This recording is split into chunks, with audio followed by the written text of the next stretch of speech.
Selamat malam, salam sejahtera. Terima kasih karena bersama dengan saya di Nazilin Unity Channel. Ini satu keputusan yang paling menggemparkan Anwar Ibrahim, Zahid Hamidi, dan pastinya Muhyiddin Yassin. Ini semua apabila diumumkan Anwar Musa lebih 10 pemimpin bekas pemimpin UMNO sudah isi borang mohon sertai PAS. Itu dinyatakan oleh Taqiyuddin Hasan. Sebelum kita teruskan ulasan malam ini, bagi yang kali pertama nak mengikuti ulasan ini, jangan lupa tekan butang subscribe dan berikan komen Anda. Saudara-saudara sekalian, ada yang bertanya, netizen bertanya di dalam roman komen untuk persoalan Anwar Musa dan lebih 10 bekas pemimpin UMNO sertai PAS. Persoalan pertama mereka ialah sejauh mana Anwar Musa dan 10 bekas pemimpin UMNO ini akan mampu menghangatkan ataupun menjadikan UMNO lebih berbisa lagi. Adakah dengan penyertaan Anwar Musa dan lebih 10 bekas pemimpin UMNO ini akan mampu menumbangkan Zahid Hamidi? Dan pastinya dendam di hati mungkin masih membara.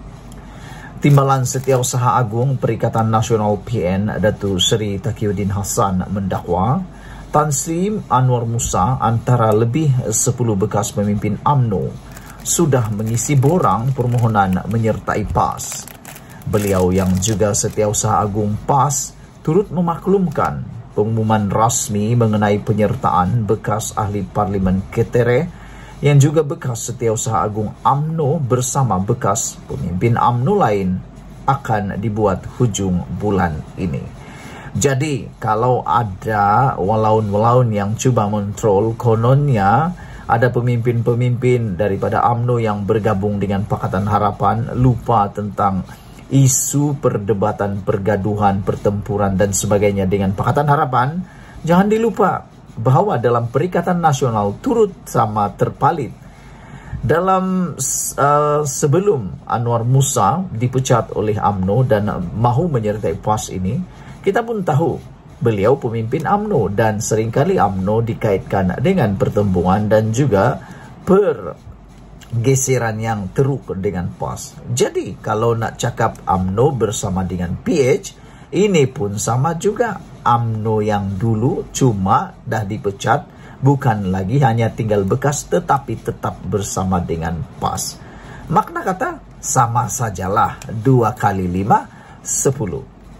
Beliau yang juga Setiausaha Agung PAS turut maklumkan pengumuman rasmi mengenai penyertaan bekas ahli Parlimen Ketere yang juga bekas Setiausaha Agung UMNO itu bersama bekas pemimpin UMNO lain akan dibuat hujung bulan ini.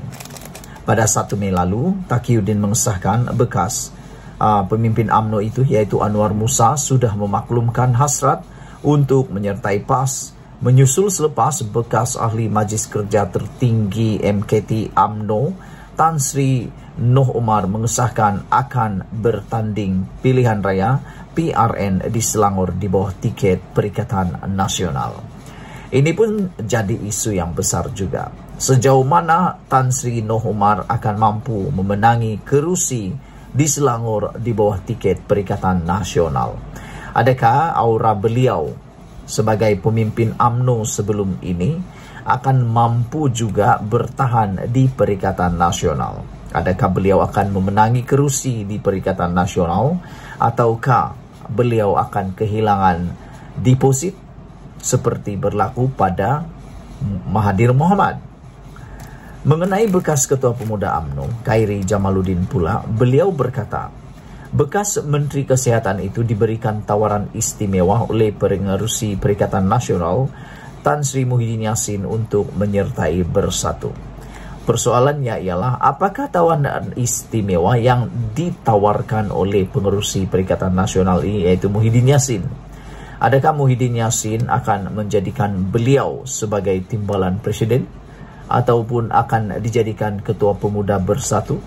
Ataupun dia akan diberikan jawatan paling menggeliurkan di Selangor, yaitu Menteri Besar Selangor? Kalau dia menang, adakah dia akan menjadi Menteri Besar Selangor? Namun, harus diingat, Akar umbi yang bersama dengan Khairi Jamaluddin adalah akar umbi daripada UMNO dan Barisan Nasional. Dan kita tahu sekarang ini UMNO sedang meningkat semula, bangkit semula, sedang dalam pemulihan, dan kita boleh nampak betapa penyokong-penyokong lama UMNO mulai bangkit dan hidup semula, menguatkan saf dan kekuatan UMNO semula. Jadi sejauh mana Khairi dapat menghayati perubahan itu, dan adakah beliau sanggup untuk mempertaruhkan, memperjudikan masa depan beliau, ataupun beliau akan tetap sabar menanti sehingga beliau diampunkan oleh UMNO sendiri? Kerana saudara-saudara, apapun boleh berlaku dalam dunia politik. Mungkin saja dalam PRN nanti tiba-tiba Khairi akan diampunkan dan akan bertanding semula untuk menyertai parti UMNO, Barisan Nasional, dan seterusnya menjadi calon terbaik untuk dicalonkan sebagai menteri selepas ini. Saudara-saudara sekalian, walau bagaimanapun Khairi Jamaluddin sehingga kini belum lagi memberikan kata putus mau menerima atau tidak, menyertai bersatu atau tidak. Tetapi di dalam satu berita yang baru saya lihat sebentar tadi, Khairi berkata kepada PAS, bolehkah berhenti bercakap tentang Coldplay. Jadi dapat dilihatlah, mungkin ada sesuatu yang Khairi masih tidak setuju sangat dengan pendekatan PAS yang merupakan ahli komponen dalam Perikatan Nasional.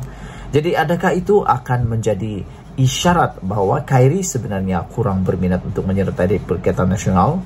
Dan sebenarnya saya sebagai penganalisis politik dan juga pemerhati politik, saya berdoa supaya UMNO dapat memaafkan, mengampunkan, memberi pengampunan kepada Khairi Jamaluddin dalam masa yang terdekat ini, kerana dapat dilihat betapa kuatnya, teguhnya, setianya Khairi terhadap partai UMNO, sehingga beliau masih tidak memilih untuk bersama dengan Perikatan Nasional, bersama juga dengan seorang lagi yaitu Syahrir Hamdan.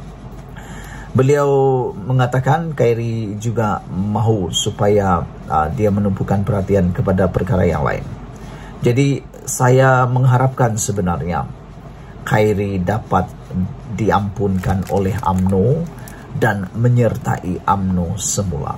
Saya berharap sebenarnya Khairi satu hari akan datang boleh menjadi presiden UMNO dan dapat membangkitkan semula aura UMNO. Walau bagaimanapun, itu pendapat saya. Apa pendapat Anda semua? Sila tinggalkan komen Anda. Sekian dulu untuk kali ini. Jangan lupa tinggalkan komen Anda. Sila tekan butang subscribe. Malaysia kita punya, kita jaga sama-sama. Cintai Malaysiaku. Kita jumpa lagi. Bye-bye.